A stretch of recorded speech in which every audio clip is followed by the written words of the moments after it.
एक टोकरी भर मिट्टी। एक जमींदार के महल के पास एक गरीब अनाथ विधवा की झोपड़ी थी।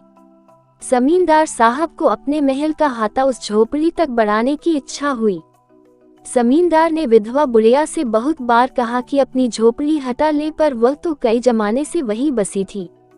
उसका प्रिय पति और इकलौता पुत्र भी उसी झोपड़ी में मर गया था। वह भी एक 5 बरस की कन्या को छोड़कर चल बसी थी। अब यही पोती उसकी वृद्धकाल में एकमात्र सहारा थी।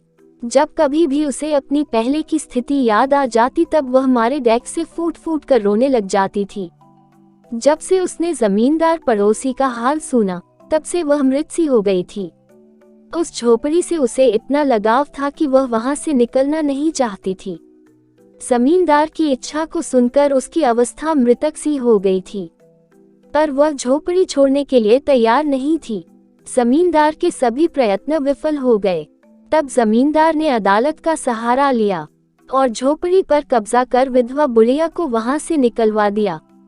झोपड़ी छोड़ने के बाद विधवा बुढ़िया वही पड़ोस में ही रहने लगी।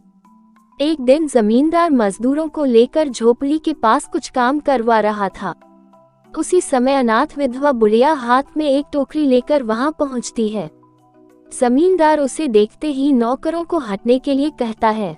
विधवा बुढ़िया गिड़गिड़ा कर बोलती है, महाराज, अब तो ये झोपड़ी तुम्हारी हो गई है, मैं उसे लेने नहीं आई हूँ।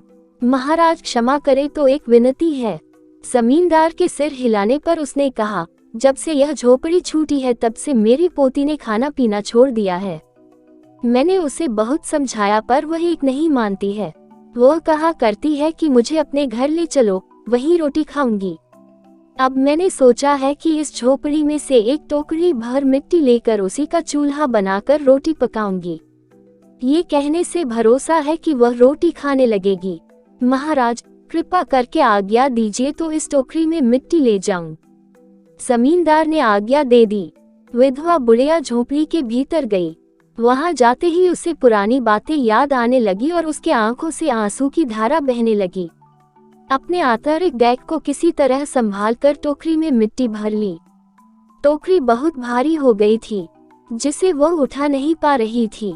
विधवा बुढ़िया जमींदार से हाथ जोड़कर प्रार्थना करने लगी, महाराज, कृपा करके इस टोकरी को हाथ लगाए जिससे कि मैं अपने सिर पर धर लूं। जमींदार इच्छा के विरुद्ध टोकरी उठाने लगता है, पर टोकरी हाथ भर भी ऊपर नहीं उठती है। ये देखकर अनाथ विधवा बुढ़िया कहती है, महाराज, नाराज न होना, आपसे तो एक टोकरी मिट्टी नहीं उठाई जाती है और इस झोपड़ी में तो हजारों टोकरियां मिट्टी पड़ी हैं।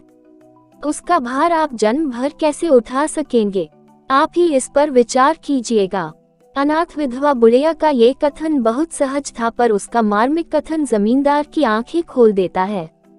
जमींदार का हृदय परिवर्तित हो जाता है और वह अपने बुरे कर्म पर पश्चाताप करते हुए विधवा को झोपड़ी वापस कर देता है।